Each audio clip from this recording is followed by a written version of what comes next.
संविधान वाली सरकार आएगी, अंबेडकरवादी सरकार आएगी, इनको उस दिन से डरना चाहिए, क्योंकि एक एक व्यक्ति को चुन चुन के निकाला जाएगा, चाहे वो दुनिया के किसी कोने में भी चला जाए। ध्यान से सुन ले सब आरएसएस और बीजेपी के लोग, वो समय आ रहा है बहुत जल्द, उनको बहुत लंबे टाइम के लिए जेल जाना है। वो अच्छी सी कोई जेल तलाश के रखे जिसमें हम उन्हें भिजवाएंगे बहुत जल्दी। मोदी जी ने जो नकाब ओढ़ रखा है ना प्रधानमंत्री होने का जनता के वोटों से, वो जिस दिन मशीनों का राज खुला, जिस दिन मशीनों के वोटों का राज खुला तो पर्दा उठ जाएगा। किस किस शाखा में कितने बुरके ओढ़ के क्या क्या काम हुआ है वो पता लग जाएगा। उनका खुद का अगर बुरका उतर गया तो उसमें से केरल जैसी कोई चीज निकल सकती है, क्योंकि आरएसएस के हैं ये तो संविधान को मानते ही नहीं है ना, और बेईमान होते हैं पैदाइश से। इनको कभी सच बोलने की ट्रेनिंग ही नहीं होती है, हमेशा झूठ बोलने की ट्रेनिंग होती है। समय आ गया है कि आरएसएस और मनुवादी मानसिकता के हर एक व्यक्ति को चिन्हित करके और उसको जेल भेजने की तैयारी की जाए।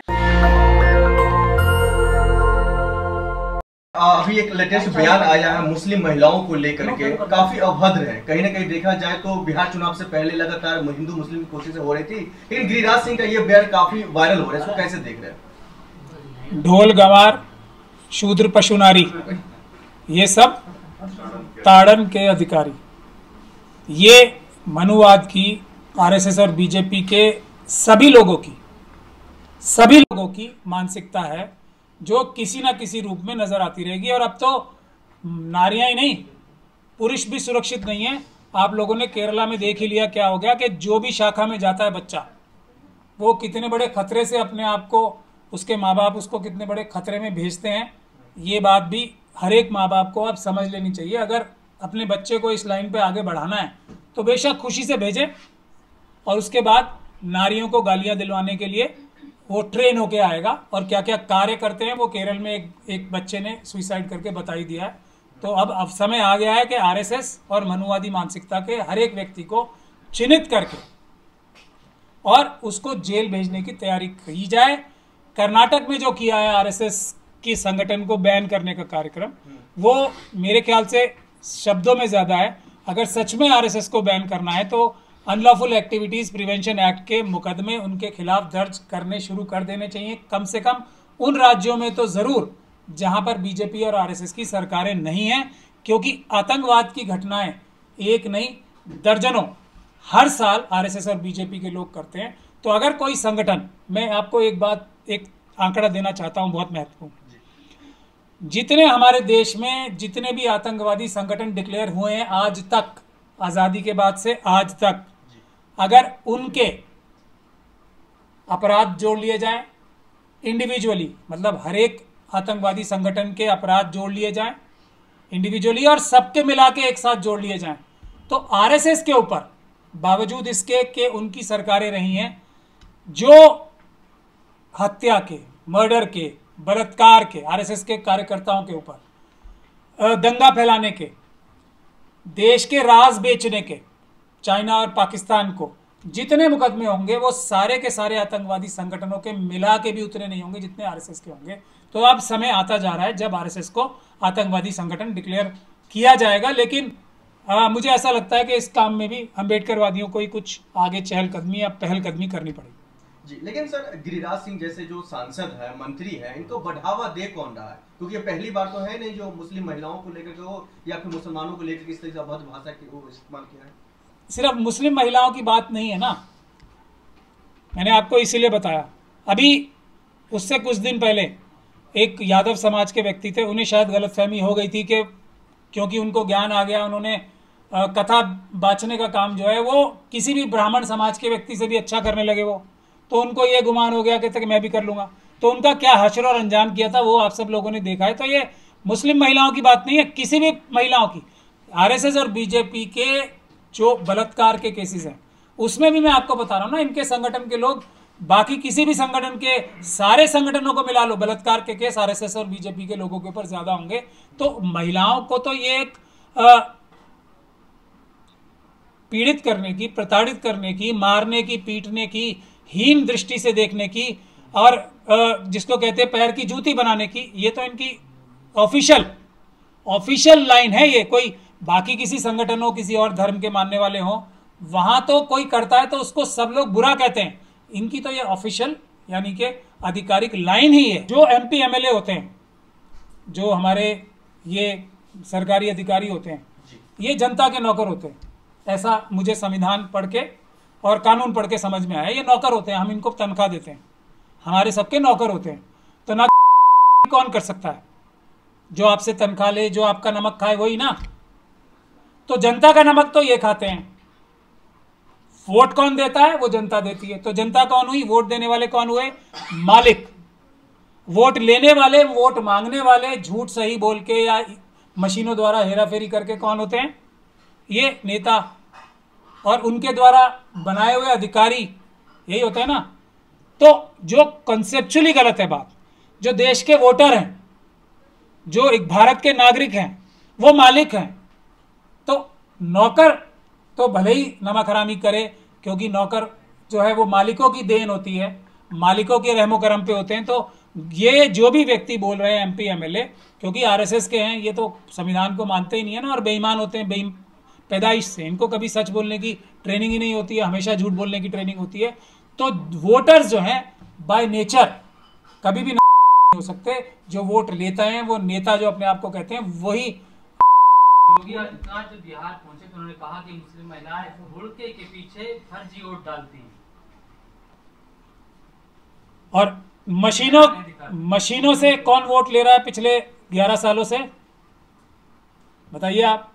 हालांकि ये बात पूरी तरीके से झूठ है, और मैंने आपको एक फार्मूला दिया सबको, आज नहीं शुरू से देता आ रहा हूं, कि आरएसएस और बीजेपी का व्यक्ति कोई भी बात कहेगा, कोई भी बात, तो 99% चांस इसके होते हैं कि उसका उल्टा सही है।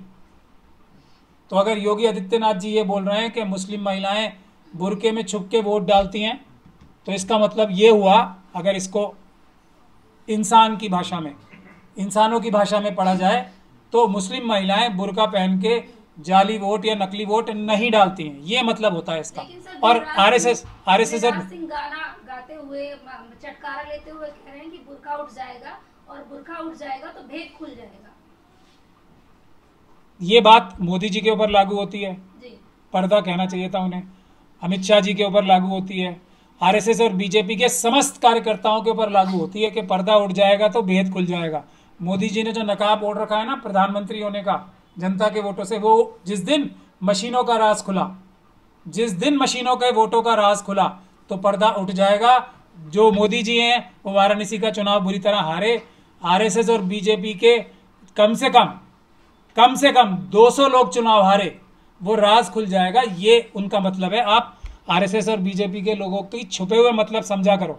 उनका खुद का अगर बुर्का उतर गया तो उसमें से केरल जैसी कोई चीज निकल सकती है, ये आपको मैं बता रहा हूं। लेकिन राज को राज रहने दो तो ज्यादा अच्छा है।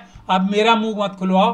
केरल की बात पे अभी इन्वेस्टिगेशन बाकी है, और उसके बाद किस किस शाखा में कितने बुर्के ओढ़ के क्या क्या काम हुआ है वो पता लग जाएगा। राजा साहब, महाराष्ट्र से एक खबर है जहां पर वहां के शनिवार वाड़ा में 2 मुस्लिम महिलाओं ने नमाज अदा करी, क्योंकि समय हो रहा होगा तो नमाज अदा करी है। उसके बाद वो वीडियो वायरल होता है और वहां पे बीजेपी आरएसएस के नेता पहुंचते हैं, उस जगह का शुद्धिकरण करवाया जाता है। एक्सटेंशन खबर का ये है कि वहां पे जो मजार है करीब की, उसको भी एनक्रोचमेंट घोषित करके उस जमीन को रिक्लेम करने की बात की जा रही है।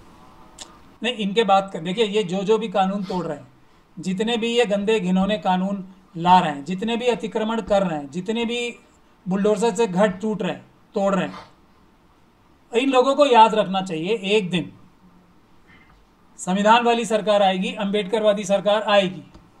इनको उस दिन से डरना चाहिए, क्योंकि सब चीजें ठीक की जाएंगी उस दिन। जितने अडानी अंबानी ने पैसे लूटे हैं, और जितने बीजेपी के ये करोड़ों के जो 500 जो डिस्ट्रिक्ट्स में जो महल बने हैं ना इनके ऑफिसेस, उसमें सब में या तो स्टूडेंट हॉस्टल्स बनेंगे या किसान हॉस्टल बनेंगे। ये सारे हमारे लिए तो कर रहे हैं। एक एक व्यक्ति को चुन चुन के निकाला जाएगा, चाहे वो दुनिया के किसी कोने में भी चला जाए, किसी कोने में भी चला जाए। आरएसएस और बीजेपी के सारे लोग सुन लें ध्यान से, उसको वापस लाया जाएगा। फ्री एंड फेयर ट्रायल होगा, क्योंकि हम अंबेडकरवादी हैं। फ्री एंड फेयर ट्रायल होगा, उसके बाद उनकी सारी संपत्तियां जब्त की जाएंगी। जो जो उन्होंने घर नाजायज बुलडोजर से तोड़े, जो जो धार्मिक स्थल उन्होंने नाजायज तोड़े, वो सब दोबारा बनाए जाएंगे। मेरा ये कहना है, ध्यान से सुन लें सब आरएसएस और बीजेपी के लोग, वो समय आ रहा है बहुत जल्दी। सर, अनिल मिश्रा बार बार बाबा साहब को टारगेट करके कह रहे हैं कि बाबा साहब गंदे थे, उनका मुंह नहीं बंद हो रहा है सर। हम ही कराएंगे, अंबेडकरवादी कराएंगे, और वो लंबे टाइम के लिए जेल जाएंगे। उनकी जो ये वकालत है उनके काम नहीं आएगी, क्योंकि वकालत अच्छे काम के लिए काम आ सकती है। अगर कोई किसी चीज़ का मिसयूज़ करता है तो उसको उसकी सज़ा भुगतनी पड़ती है। वकील होने की वजह से कुछ समय तक बच जाएंगे, वो आरएसएस का होने की वजह से कुछ समय तक बच जाएंगे, लेकिन उनकी नियति तय है, उनको बहुत लंबे टाइम के लिए जेल जाना है। वो अच्छी सी कोई जेल तलाश के रखें जिसमें हम उन्हें भिजवाएंगे बहुत जल्दी एक कानूनी कार्रवाई करके। राजा जी, मौलाना तौकीर रजा साहब अंदर हैं, उनकी कोई खैर खबर नहीं मिल रही, क्या ऑपरेशन सक्सेसफुल हो गया उनको? क्या लग रहा है इसको? अब देखिए, ये सारे ऑपरेशन सबके जानने वालों के ऊपर कार्यवाहियां चल रही हैं, थोड़ी मकान, होटल सारी चीजें। अभी तो सब ऐसे ही होगा। अब मैं तो क्या कह सकता हूँ, मैं वकील हूँ, अगर मुझे कोई अप्रोच करेगा तभी मैं कुछ उसमें कर सकता हूँ, तो मैं उस पर ज़्यादा कमेंट नहीं करना चाहता। लेकिन होना सबके साथ यही है।